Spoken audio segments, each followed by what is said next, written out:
జనసేన అధినేత deputy CM Pawan Kalyan కుమారుడు mark Shankar సింగపూర్లో అగ్ని ప్రమాదానికి గురైన సంగతి తెలిసిందే. మార్క్ శంకర్ చదువుతున్న పాఠశాలలో ఒక్కసారిగా మంటలు చెలరేగి అగ్ని ప్రమాదం సంభవించింది. ఈ ఘటనలో శంకర్కు గాయాలు కూడా కాగా ఓ చిన్నారి చనిపోయింది. మంగళగిరిలోని సీకే కన్వెన్షన్ లో జరిగిన కార్యక్రమంలో పెహల్గాం మృతులకు పవన్ కళ్యాణ్ నివాళులర్పించారు. ఈ కార్యక్రమంలో పవన్ తన కుమారుడి ఆరోగ్య పరిస్థితిపై స్పందించారు.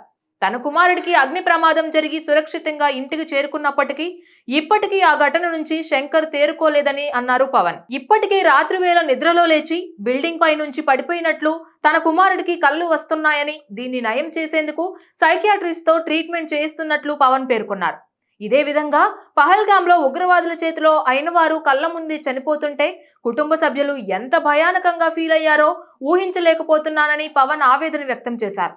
ఇప్పటికే బహుశా ఆ పీడకలలో నుంచి అనేక కుటుంబాలు బయటకు రాలేదని, అలాంటి వారందరికీ తోటి వారు ధైర్యం చెప్పాలని, అండగా ఉండాలని పవన్ కళ్యాణ్ కోరారు. పవన్ చిన్న కుమారుడు మార్క్ శంకర్ ప్రస్తుతం హైదరాబాద్ ఇంటి వద్దే ఉంటూ ట్రీట్మెంట్ తీసుకుంటున్నాడు. శంకర్ సురక్షితంగా ఇంటికి చేరడంతో పవన్ భార్య అన్నా లెజ్నోవా తిరుపతికి వెళ్లి మొక్కు కూడా చెల్లించుకున్నారు. అయితే సింగపూర్ అగ్ని ప్రమాదం వల్ల పవన్ కుమారుడి ఊపిరితిత్తుల్లోకి పొగ వెళ్లడంతో ఇంకా ఇబ్బందిగా ఫీల్ అవుతున్నట్లు తెలుస్తోంది. కాగా ఆంధ్రప్రదేశ్ ఉప ముఖ్యమంత్రి పవన్ కళ్యాణ్ చిన్న కుమారుడు మార్క్ శంకర్ ఇటీవల సింగపూర్లో జరిగిన అగ్ని ప్రమాదంలో చిక్కుకున్న విషయం తెలిసిందే. సింగపూర్లోని ఒక పాఠశాలలో జరిగిన ఈ ప్రమాదంలో మార్క్ శంకర్ కు చేతులు కాళ్లకు స్వల్ప గాయాలయ్యాయి. అంతేకాకుండా ప్రమాదం జరిగిన సమయంలో ఎక్కువ మొత్తంలో పొగ పీల్చడం వల్ల అతడు కొంత ఇబ్బందికి గురయ్యాడు. ఈ విషయం తెలిసిన వెంటనే పవన్ కళ్యాణ్ తన పర్యటనను రద్దు చేసుకొని విశాఖపట్నం నుండి సింగపూర్ కు హుటాహుటిన చేరుకున్నారు. మరోవైపు మెగాస్టార్ చిరంజీవి కూడా తన భార్య సురేఖతో కలిసి సింగపూర్ కు వెళ్లారు.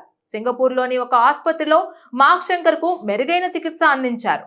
Please subscribe to the channel and download the Politicos app from the links in the description.